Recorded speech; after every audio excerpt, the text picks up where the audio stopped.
Madame, Monsieur, bonsoir. Très heureuse de vous retrouver pour ce nouveau point météo. Le temps ce week-end sera mitigé et une fois n'est pas coutume, c'est la rive méditerranéenne qui sera particulièrement perturbée.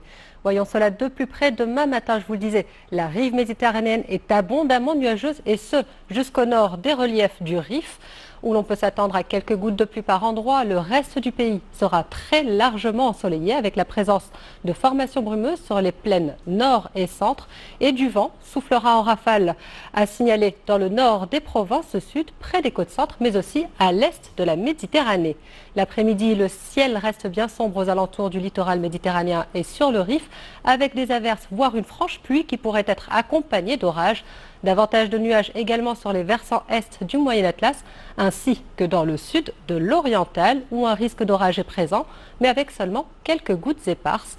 Et le vent prendra plus d'amplitude en balayant fortement l'Oriental, le sud-est de l'Atlas ainsi que le centre, et ce jusqu'au nord des provinces sahariennes.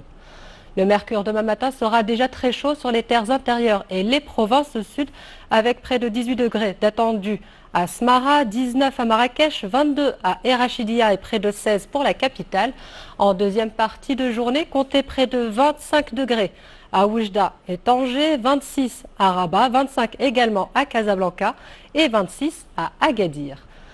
Pour les prochaines 48 heures, le temps sera changeant. Dimanche, temps grisonnant sur l'oriental où une faible pluie peut encore se faire ressentir. Léger passage nuageux dans le sud-est et sur l'Atlas, alors que le vent se fera virulent sur le centre, l'Atlas, l'oriental, le sud-est et les provinces sud. Ailleurs, ciel clair et lumineux. Quant à lundi, les températures marqueront une légère hausse. Le temps sera passagèrement nuageux dans le sud avec une possibilité de gouttes éparses et un risque d'orage. Mais c'est un large soleil qui prédominera la quasi-totalité du territoire. Hier, aux États-Unis, le gouvernement de Joe Biden a annoncé un plan de réduction des émissions de CO2. Des mesures très attendues dans le cadre des engagements climatiques des États-Unis.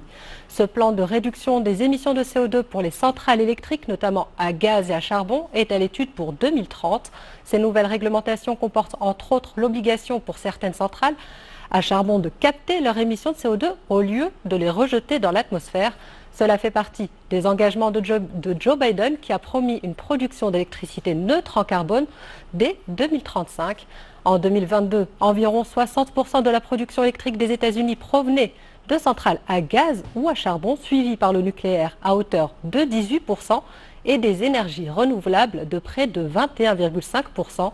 Cependant, il faut encore que cette proposition soit soumise à un débat public avant d'être finalisée, en espérant que cette fois-ci, elle ne sera pas bloquée par la Cour suprême américaine, un long chemin avant d'atteindre ses objectifs. Voilà tout pour ce soir. Merci d'avoir suivi ce bulletin. On se retrouve demain pour un nouveau point. Excellente soirée à toutes et à tous sur 2M.